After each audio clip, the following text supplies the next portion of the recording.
All right, opening statements began today in the trial of that 35-year-old yoga instructor, Kaitlin Armstrong. Now, she's accused of murdering 25-year-old cyclist Mo Wilson. Mo's her nickname. She came from a night out with Armstrong, the defendant's boyfriend. The defendant thought that it was a love triangle, and then all of a sudden, the victim was dead. NewsNation's Alex Caprariello was in courtroom and joins us now. Thanks for doing it, bud. Hey, good to be with you, Chris. So, what did we see today? What stood out? Yeah, opening remarks. I mean, this is a big day, obviously, when it comes to a criminal trial. This is the chance for the jury to hear for the very first time a lot of the evidence that's going to be presented to them for the next 2 weeks. And the prosecutor, in my opinion, really made a statement here.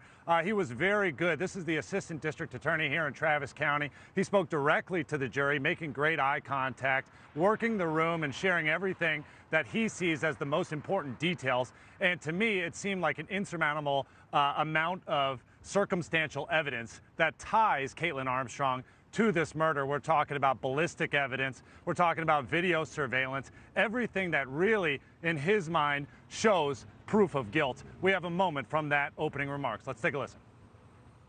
The last thing Mo did on this earth was scream in terror. You hear those screams. Those screams are followed by 2 gunshots.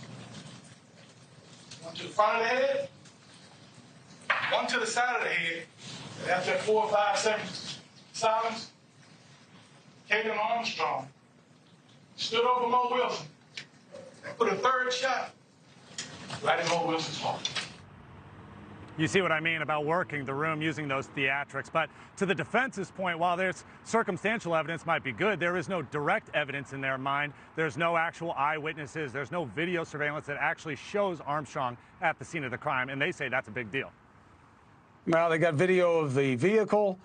They've got ballistics evidence that the bullets are from a gun that was under the control of the defendant. So they have some wood to chop if they think they're going to get out of this.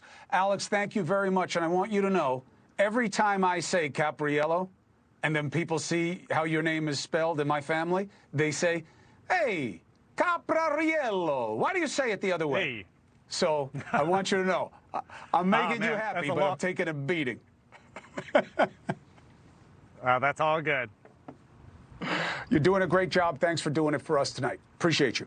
All right, let's bring in the better minds here and talk about what's going on here. You're like, what were they talking about? I'm telling you, Italians care how their names are said. I'm just telling you. And a lot of us have changed how we say our names so that other people could figure it out. We have high-profile attorney Mark Geragos and former homicide prosecutor Mark Murphy. It's good to have you both. So first, Matt Murphy. First, I get where he worked wrong. Now I get his name wrong. Geragos is in my head. Matt, let me ask you this. The idea of having the ballistics and having the video of her, forget about the escaping and forget about being on the lam, okay?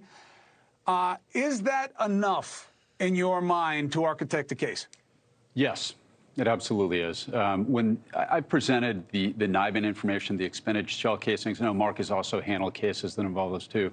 That is incredibly powerful. When the jury actually sees the side-by-side comparison of the sample shots fired from that firearm, it is incredibly damning. Another thing we learned today for the first time, Chris, is we learned that there appears to be DNA from Kaitlin Armstrong on Mo Wilson's bike that was found about 60 feet away from the front door. That is incredibly damning. The idea of Mark Geragos, and that is his name, look, this is largely circumstantial if you don't deal with any of the drama after the fact, which we'll explain later in the case as a function of her distress at being framed. How strong is that in your opinion? You know, the thing about a circumstantial evidence case when you're defending it is sometimes it's actually harder for the defense than a direct evidence case, because direct is generally eyewitness testimony or somebody who was there who was flipping or cooperating. Circumstantial is tough, which is why I thought the defense did or tried to do a very short focused opening on the ballistic evidence, basically, trying to say by the time you hear the ballistic evidence, you're going to have your doubts. I thought also, and I agree with Matt, your Italian comrade who was doing the report, that the prosecutor's opening was very strong. I thought, if I'm going to criticize the prosecutor, the constant objections during the defense opening, I don't think that does you any good, because jurors that I've talked to do not like that. They don't like that at all. Hey, thank you for watching. Please go to newsnationnow.com, newsnationnow.com, and you can find NewsNation on your television provider. And don't forget to click the red subscribe button down below. Then you will get more of NewsNation's fact-driven coverage.